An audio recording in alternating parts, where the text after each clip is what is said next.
Hello, my dear guest. Now you can use variables in CSS, but I will still recommend you using some kind of CSS preprocessor, such as SAS or less, depending what you like. I personally use SAS on all my projects, and I can tell you, it makes my life so much easier when working with CSS. So let's look into our use case. We will have this amazing box, and in code we will have two CSS files and actually our box. And in CSS file, I've already defined this box, so it will look actually beautiful. So first what you need to do is to define your variables. You do it by typing root, and here you will start with double dashes, and let's say it's primary color. And we will type, let me see, 106 db6 to make it beautiful. And to show that it's case sensitive, let's type primary again color, but in uppercase, and let's pass 92d293.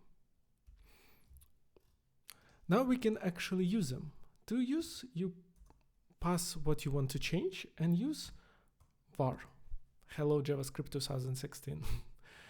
And here you pass just like with double dashes, and you say primary color. And it works. And to show that it's case sensitive, let's change to primary color, big one. So it's actually case sensitive.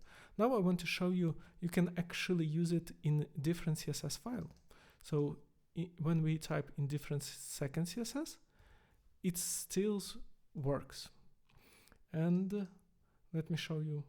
And it's actually funny, but if you define variables in the second CSS file, you can still use it in the first CSS file.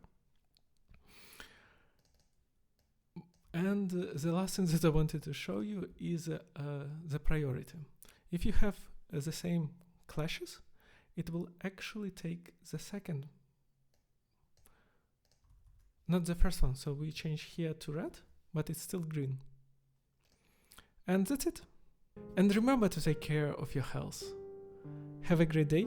Bye.